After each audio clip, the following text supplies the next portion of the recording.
attorney and activist Robert F. Kennedy Jr. is putting $10,000 on the table. I will pay anybody $10,000 if they can show me a single scientific study that shows that thimerosal, that mercury that they put in vaccines, is safe. They can't do it. Nobody has offered to debate me. None of them will debate me, and they can't debate me in the science.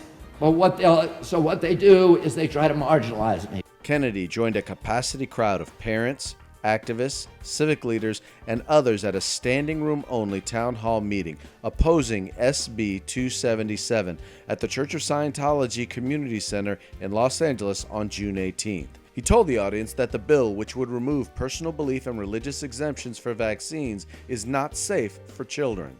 And contrary to his detractors, Kennedy makes it very clear he is not anti-vaccine. I believe that we should have vaccines. I believe that we should have vaccines that are safe, and that we should have a regulatory agency, the CDC, that has credibility with the public because it has integrity and transparency.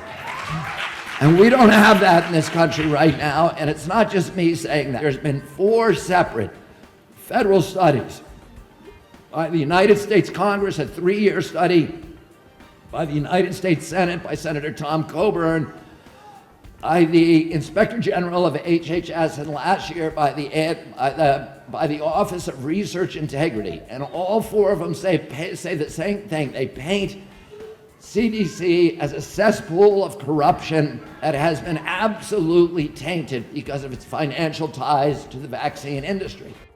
And now there are new revelations about a landmark CDC study that are fueling the opposition to SB 277. Dr. William Thompson, a senior scientist at the CDC with over 17 years of tenure, has admitted in a statement released by his lawyers in August of 2014 that he and his co-authors omitted statistically significant data from a landmark 2004 study about the MMR vaccine and autism. Thompson says he and his co-authors omitted data that showed an increased risk of autism in African American boys who received the MMR vaccine before the age of 36 months. Many at the town hall questioned why state legislators are moving forward with this piece of legislation after hearing the statements made by Dr. Thompson, especially when innocent children's safety may be at stake.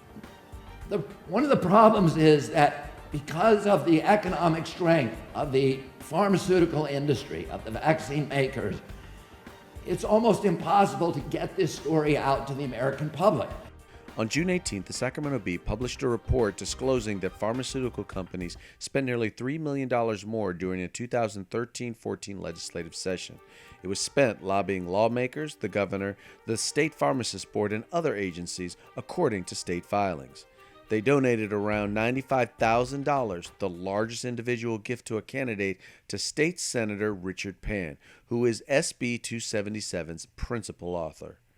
However, efforts by the measure's opponents to change legislators' minds have met with some success. I got a call from Brother Isidore Hall.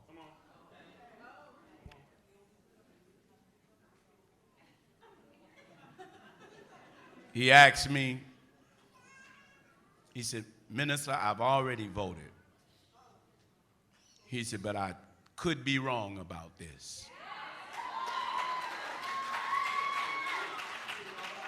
He asked me, no, this is what he said, to bring Brian Hooker, Mr. Kennedy, and show him the facts. He said, and I will write a letter now.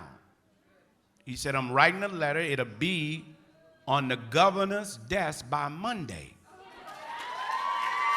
I have to be truthful.